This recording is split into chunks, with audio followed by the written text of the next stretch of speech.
For today's course, we want to treat economics. Now, economics is part of your course that is, I always tell students that it's interesting. It's interesting because of its application to reality of life. Now, we can break down this economics into two. We have what they call the microeconomics, and we call the macroeconomics. Now, the first thing you ask me, say, what is even economics? Why economics? Why must I study economics? Now, the objective or the purpose of economics is because we as human beings, we do rationalize. So, the essence of economics is to know how to rationalize. That is, to know how to sacrifice a little resources in order to get the maximum satisfaction. So, economics is about sacrificing less but getting more. So the essence of economics is about what? Rationalization. So economics is built. We can even demonstrate this better off. We can demonstrate it better off by saying economics is about what? Rationalization. Then the rationalization concept. The rationalization concept is a bedrock of which economics is being built on. And you know, human beings tend to rationalize, not because they want to, but because resources that they are having at their disposal, they are scarce. So because of scarcity of resources, we always want to manage. We always want to rationalize so that we can get the maximum satisfaction from the little resources that we can sacrifice. So scarcity of resources is actually what brought about us rationalizing. But you know, resources in their true sense, they are not scarce because we have even the gas we use, the oil we use, they are all available. But they are tend to be scarce in economics because the wants of human being wants are unlimited. So the nature at which human beings desire things are what? They are unlimited. We can never get satisfied. Our wants are so unlimited. So the study of rationalization in this context actually brought about what economics is. So this economics now is further broken down into macroeconomics and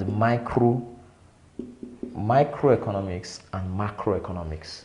But for your course for this level, which you'll be handling for, which will be handled for MBA and MSc, MBA and MSc, we'll be concentrating now on microeconomics. So by next semester, we'll also go into macroeconomics. But for now, let's focus on microeconomics and understudy why microeconomics. Why microeconomics? Now let's go. Now, the essence of microeconomics is to study individual behavior, the behavior of all economic agents individually. So, if for example we have household as an economic agent, we have firm as an economic agent, we have government as an economic agent, and we have even foreign agents as an economic agent. What microeconomic does is it studies individual. It studies them as a separate entity in the study of microeconomics. So if I'm studying household, for example, in microeconomics, for me to study household in microeconomics, I have different ways at which I study household. So I can study household in terms of their demand. I can study in terms of their consumer behavior. I can also study it in terms of the level at which they maximize their satisfaction, which consumer behavior is still more talking about. Then if I'm studying firm, for example, I'm going to study firm in terms of different areas, in terms of production, in terms of cost, and in terms of market structure. This is a way we can study firm. So if I'm also studying government, I'll use the concept of welfare economics. Welfare what? Economics, to study government. So if you look at, we are gradually building into your course outline. So if I'm studying foreign agents, I'll use international trade and finance. International trade and what? And finance to study foreign agents. But mostly, this course might not be taken. International trade and finance might not be taken for your level. Even welfare economics might not be taken for your level. So meaning we are left with demand analysis, consumer behavior, production theory, cost theory, and market structure. You see how beautiful microeconomics is. I don't need to define your course outline. From here, we can derive it. Microeconomics is a study of individual economic agents. Individual economic agents. So if I'm studying household, I'll study household. I'll know the nature of their demand, consumer behavior. If I'm studying firm, I want to study in terms of production, cost, and market structure. If I'm studying government, I want to study in terms of welfare economics. So these are the basic foundation of why microeconomics. Are we together? Now from here we can proceed, because the whole idea behind this video is not just for us to just learn, but for us to be able to attempt past questions. When we see past questions, we should be able to attempt past questions in different ways. For example, they will ask you a question that what are the basic concepts of microeconomics? Which questions can come out from? For example, they will say you should differentiate between full employment, production possibility curve or frontier, and also full production. Now let's see. Let's start with the concept of production possibility frontier. Production possibility frontier. Now, the idea behind production possibility frontier is simple. Now, how does it work? Now, first of all, we need to understand the curve before looking at the frontier. The essence of production possibility curve is to actually substitute, or better still, to determine the maximum output at every point of combination of all inputs. So at this point, I am combining between labor, capital, and labor. So the maximum output that can be produced is at this point. The level at which I maximize my output at a given level, at a given rate of substituting between capital and labor. So every point on the curve is known as the production possibility what? Frontier. So we can say the production possibility frontier is a locus of all maximum, or is a locus of points on the production possibility curve that gives the maximum output for every combination of what? Of inputs. Now, what is the essence of PPC curve? The production possibility curve helps us to determine every maximum output that is being produced at a given level of combination of inputs. So every point on this curve, the company or the country is maximizing output by combining all available what? Inputs. So the frontier are points on the curve. So every point on this curve is known as the production possibility what? Frontier. Then also, when we say the PPC curve, every point above the PPC curve at this point in time is unattainable. But every point below the PPC curve is attainable. Now, the unattainable portion actually is as a result of the fact that at this point of the production possibility curve, this is the maximum combination of factors of production that can give this highest output level. Meaning I can no longer combine beyond this point. That is, I can no longer combine beyond the point where my PPC curve can push outward.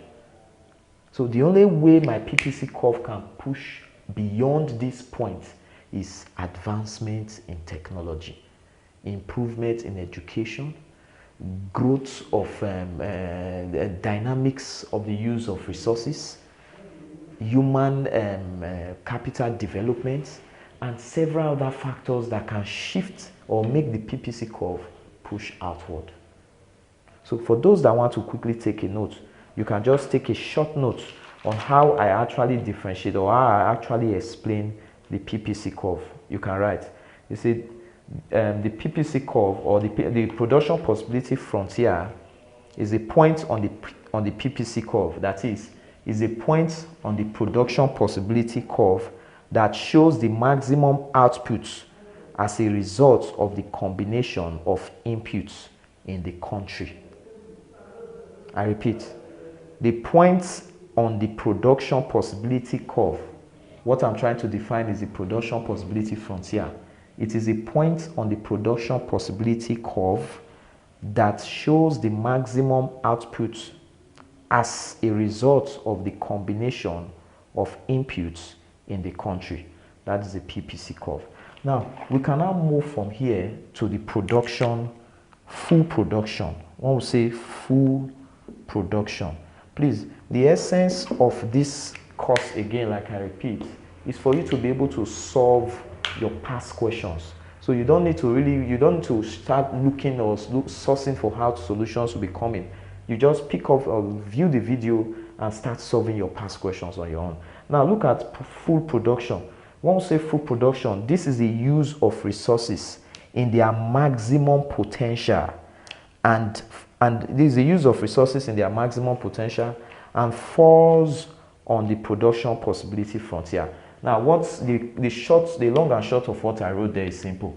That every point on this PPC curve we know is a frontier, but the maximum use of these resources is when we say the firm is producing or is fully producing. So full production is simply the maximum use of what? Of all factors of production in order to yield the highest output. So every point on the PPC frontier or the PPC curve, we assume the country is fully what? Is fully producing. I repeat, full production is simply the use of all resources in their maximum potential, and all the points on the PPC curve is assumed, the country is assumed to be fully utilizing or fully producing at that point. Now we also look at full employment. Full employment. What does it mean for you to say a country is fully, resources are fully employed? There's a difference between when you are fully producing and you are fully employed. Now, full employment is simply the utilization of all available resources. That is the engagement of all factors of production in the country. However, full employment cannot be achieved because there is every level of voluntary unemployment. Now, according to Keynes, he said in his theory that full employment cannot be achieved, but the classical also counter what Keynes said. The classical made it so clear that at every point in time, given the forces of demand and supply, a country can achieve full employment. But the Keynesian view says no. Given that governments intervene and based on certain forces available, full employment cannot be achieved because there is every tendency that some people who are willing and able to work will voluntarily don't want to work. So therefore, full employment cannot be fully ascertained. Simply, we can define again, I'll go through it again, that full employment is simply the utilization of all available resources. That is the engagement of all factors of production in a country. So when all factors of production who are willing and able to work find engagements, then we say the country is operating at full employment. So these are basic terminology that you should also look out for in the study in your past question. I repeat, then look at another question in your past question that you can also find interesting. They ask a question here, say, what are the three basic economic questions confronting a society, as well as the different ways in which they can be addressed? So there are basic questions in microeconomics that is confronting the society. These questions are: what to produce? What to produce? How to produce? And also, for whom to produce?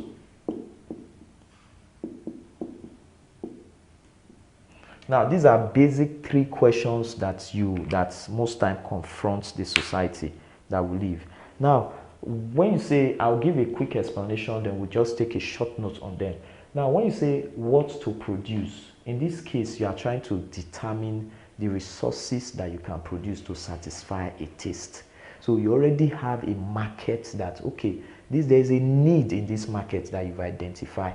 So you want to look at what to produce to satisfy this need. That's the question of what to produce. So under this question, in order for you to resolve this question, there are things that you need to address. Now this question, what to produce, please take note. The question of what to produce can be addressed by considering the following. One, changes in climate condition. So when there's a change in climate condition, it can drive you to what to produce. Two, changes in customers' preference. Taste and preference can drive you to what to produce. For example, the kind of class you are receiving now is a taste and preference of the customer that drove or that is driving on this class to what to produce. Also, there's another part again that says the availability of resources. When you have your resources at your disposal, it can start driving you on what to produce.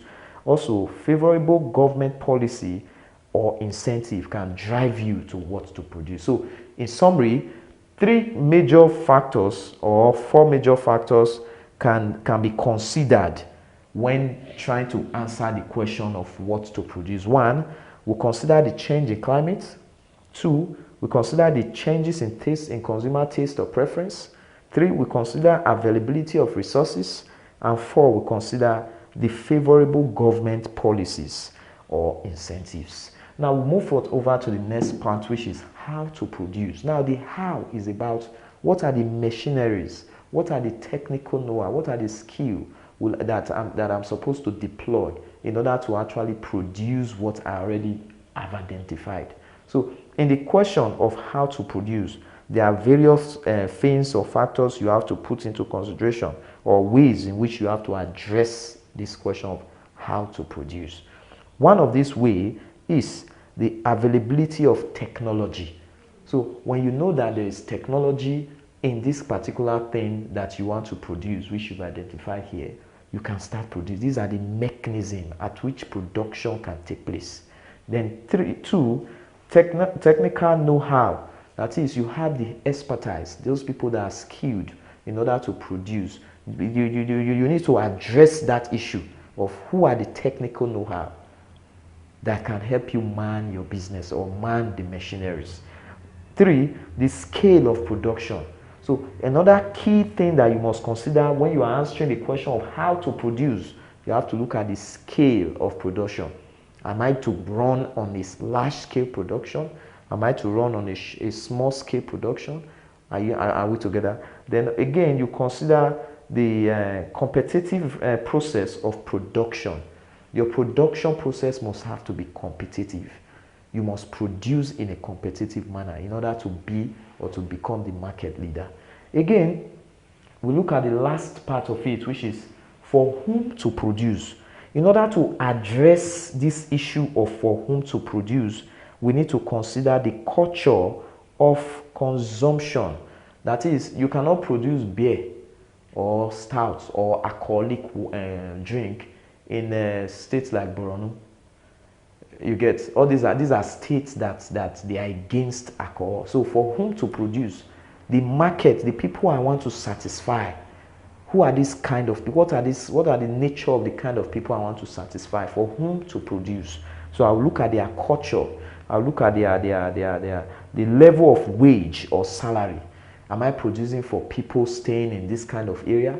If you are producing products for people staying in VI Lekki, the price will be different from the product in the mainland. You get the point? So they are segregated classes of people like that. So the level of wage and salary will also determine for whom to produce or help you to answer the question. Then also demography is another thing that can help you answer the question of for whom to produce. Please note, the question I just finished solving now is what are the three basic economic questions confronting a society, as well as the different ways to address this question. That's the question we just finished solving. Now, there's another question that says, there's another question here that I would still like us to solve. Is all these are parts of your past questions. So what I just did was to see how we can put them together and solve them for your own benefit. Now look at the question here that says, what is the relationship between economics, management, and decision making? All these are past questions. So the essence of this class is not to waste time. Go straight to the questions, solve them while you write it down. Now, the question that says, what is the relationship between economics, management, and decision making? Now, when answering this question, you have to put yourself together, ask yourself, why economics? Why management? The purpose of economics, like I told you, economics is about what? Rationalization. I told you this earlier on. The purpose of management is to make what? Decision. You get? They now say, and decision making. You get the point? Now, economics has a direct and positive relationship with management decision making. So you can start with that. Economics has a direct relationship with management decision making. Now, when you finish starting that, then you can now move forward to the next phase, which is how does this economics have a direct relationship with management decision making? Now, management makes their decision based on what? The utilization of scarce resources. So management has resources. Management has things to achieve, but resources are scarce. So the knowledge of economics assists management in making decisions on how effective and efficient these scarce resources can be allocated in order to maximize their profits. Because the purpose of every organization is to maximize profit in economics. Now, for them to maximize profit, they need to allocate scarce resources. But they cannot just start allocating scarce resources. The knowledge of economics helps them to rationalize scarce resources so as they can maximize the objective of profit, what? Maximization. So you see how relevant economics is to management decision-making process. So secondly, you have to now explain further that economics provides a knowledge of the production scale or the production scale that the firm should adopt in order to also what? Maximize output. So in that case, you can start talking about when you're producing in the short run and when you are producing in the long run. So the knowledge of economics helps management to ascertain the period of production that can help them maximize their profit or their output. I repeat, economics helps management to make decisions on the period of production that can help them maximize outputs. So whether they are producing at long run or whether they should produce at what? At the short run. So if they are producing at the long run, what will be the maximum output? If they are producing at the short run, what will be the maximum output? The whole purpose is to maximize what? Profits. That is another area economics can be useful. Again, economics has a direct relationship with management decision making. And why? Because the knowledge of economics gives the management the nature or gives them the understanding of the nature of the market that they are going into. Are we together? So economics helps management to understand the kind of market structure that they are penetrating in. Economics helps management to understand the nature of their costs that they are incurring. and to know the level at which they can stop combining labor and capital. Economics gives the knowledge to the management in order to understand how best they can combine capital and labor or factors of production in order to achieve or maximize profit. So you see, economics has a general knowledge or give a better understanding to management what decision making. Now, most of these questions will be typed and you can download it from the internet. But basically, just listen to me and take the short notes that you can write. Now, again, they can also ask you another question. They can also ask you another question that, what do you understand by managerial economics or business economics? Now, there's no difference between managerial economics and business economics. They are both they are terminologies that are used interchangeably. Now, when you say managerial economics is simply an economics that deals with how effective and efficient resources are being utilized in order to maximize profits. So the objective of managerial economics is profit maximization. And how can a manager achieve profit maximization? It is a knowledge of economics. So economics gives manager the understanding of how effective resources will be used in order to achieve certain objective, which is profit maximization. So in simple terms, managerial economics is a science of directing scarce resources to manage costs effectively. That is one way we can define it. We can say, in simple terms, managerial economics means the application of economic theory to the problem of management and formulating managerial decision. Also, we can also maybe talk about business economics to see the distinction. You say business economics is a field of economics that deals with issues such as business organization, management, business expansion, and strategy.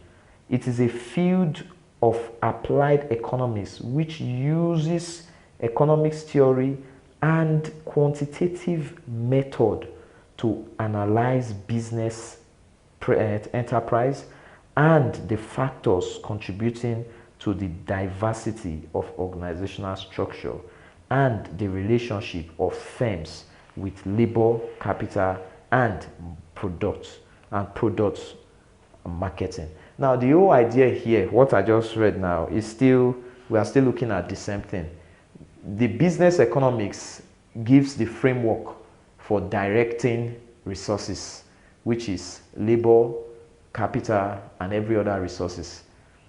The managerial economics, same thing. It provides an avenue whereby manager make effective decision on how to allocate scarce resources. So they can ask you to what do you understand about money? So the whole idea, note, is that it is decision making about resources that are scarce. Thank you. Now, another thing we should look at again in this area that we just finished now is the concept of demand analysis. I'm going to close the class here.